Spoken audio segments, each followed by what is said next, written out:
Assalamualaikum warahmatullahi wabarakatuh. Selamat pagi anak-anak. Apa kabarnya? Semoga semuanya dalam keadaan sehat dan tetap semangat ya. Anak-anak, hari ini kita akan mempelajari tema 4, subtema 2, pembelajaran 6. Disiapkan bukunya ya. Sebelum kita memulai pembelajaran, marilah kita berdoa terlebih dahulu. Berdoa dimulai. Anak-anak, marilah kita menyanyikan salah satu lagu nasional Satu Nusa Satu Bangsa sebagai bentuk rasa nasionalisme terhadap negara. Anak-anak, marilah kita melaksanakan kegiatan literasi selama 15 menit untuk menambah wawasan dan pengetahuan kita. Tujuan pembelajaran hari ini diantaranya, dengan membaca teks tentang taman bermain yang hilang, kalian mampu menilai unsur cerita atau pesan moral berdasarkan pendapat pribadi dengan tepat. Setelah membaca teks tentang taman bermain yang hilang, kalian mampu menyajikan pendapat pribadi tentang unsur cerita atau pesan moral dengan percaya diri. Selanjutnya, dengan membaca teks tentang taman bermain yang hilang, kalian mampu membedakan antara sikap yang baik dan tidak baik terkait nilai-nilai yang terkandung dalam Pancasila dengan benar. Dan yang terakhir, setelah membaca teks tentang taman bermain yang hilang, kalian mampu menyajikan hasil analisis tentang sikap yang baik dan sikap yang tidak baik terkait dengan nilai-nilai yang terkandung dalam Pancasila secara perinci. Anak-anak, pada pembelajaran sebelumnya, kita telah membahas tentang teks taman bermain yang hilang. Namun pada kesempatan kali ini, yuk kita baca kembali taman bermain yang hilang. Malam hari merupakan malam yang ditunggu oleh Kupi, kepiting kecil. Ia menikmati saat-saat berjalan perlahan di gundukan pasir bersama ayahnya. Mereka menanti datangnya air pasang yang akan membawa mereka ke dunia yang berbeda. Ya, Kupi selalu menanti saat-saat mereka terempas oleh air pasang, lalu tiba di hutan bakau. Nanti di sana ia pasti akan bertemu dengan teman-teman kecilnya yang lain. Upi si udang kecil, Kuro si kura-kura, dan teman-teman yang lebih besar seperti Bangau cilik dan Momo si monyet. Di antara akar bakau, mereka bisa bermain kejar-kejaran, petak umpet, atau tidur di sela akar yang melintang. Seru sekali saat-saat itu. Ada kalanya mereka berpisah, terbawa oleh pasang surut, kembali ke laut bebas. Namun suatu hari mereka bertemu lagi dan bermain bersama lagi. Suasana di hutan bakau tentu berbeda dengan suasana di laut lepas.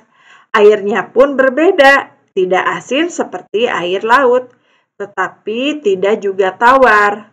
Kupi tidak tahu apa namanya. Berbeda, tetapi Kupi dan teman-teman tetap bisa bermain dengan nyaman.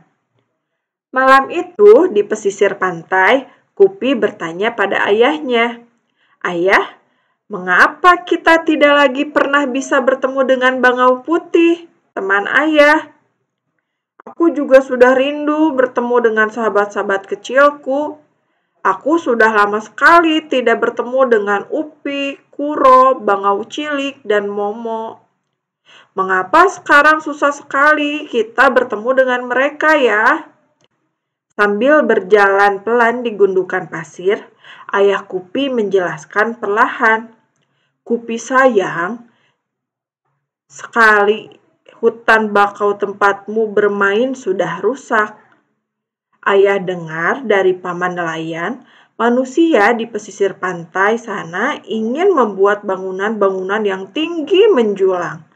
Mereka butuh lahan yang luas. Mereka menebang habis hutan bakau. Mereka membangun gunung tinggi menjulang ke langit di atas taman bermainmu itu. Ayah menjelaskan perlahan. Sesungguhnya ia tidak ingin Kupi sedih, tetapi bagaimana lagi? Ayah tidak ingin Kupi terus menanti tanpa kepastian. Kupi tertunduk sedih. Pupus sudah harapannya bertemu lagi dengan sahabat-sahabat kecilnya. Mengapa manusia begitu jahat, Ayah? Mengapa manusia tidak memikirkan kita, makhluk kecil di pesisir pantai? Mengapa manusia hanya memikirkan dirinya sendiri? Kupi meratap pelan namun penuh amarah. Ayah ingin menenangkan hati Kupi. Ia menambahkan, sebenarnya ketika hutan bakau tempatmu bermain ditebang, manusia pun menerima akibat buruknya, Kupi. Air laut akan semakin mudah mencapai daratan. Tidak ada lagi pohon bakau yang menahan. Lama-kelamaan, air tanah di sekitar pantai akan menjadi air asin. Manusia kan tidak bisa minum air asin, Kupi. Ayah berusaha menjelaskan panjang lebar. Ayah kemudian menambahkan lagi. Dengan rusaknya pantai akibat penebangan bakau, kegiatan manusia pun menjadi terganggu. Sekarang wisatawan yang berkunjung ke pantai ini semakin berkurang. Para pedagang dulu berjualan di sekitar sini tidak ada lagi. Pemandu wisata yang biasanya menjelaskan tentang keindahan pantai dan hijaunya bakau pun sudah jarang terlihat. Nelayan yang biasa menjual hasil tangkapan mereka pun tinggal sedikit. Kupi tidak terhibur oleh penjelasan ayah. Pikirnya, biarkan saja manusia menerima akibat dari perbuatannya sendiri. Manusia memang sering tidak bijak. Kupi hanya ingin berdoa, semoga suatu saat nanti hutan bakau akan kembali. Semoga suatu saat nanti ada lagi taman tempat bermain. Semoga suatu saat nanti ia masih bisa bertemu dengan sahabat-sahabat kecilnya. Kupi hanya bisa berdoa, semoga kelak manusia bisa bertindak lebih bijak. Semoga. Nah, anak-anak, itulah tadi cerita mengenai si Kupi yang kehilangan tempat bermainnya karena pohon bakaunya ditebang oleh manusia. Nah, sekarang tugasmu adalah tuliskan pesan moral dari cerita tersebut. Lalu, tuliskan juga sikap baik dan sikap yang tidak baik yang kamu temukan dari cerita tersebut. Setelah itu, tugas yang kedua adalah kamu menuliskan sikap yang baik dan sikap yang tidak baik yang kamu temukan di sekitar rumahmu. Dituliskan pada diagram berikut.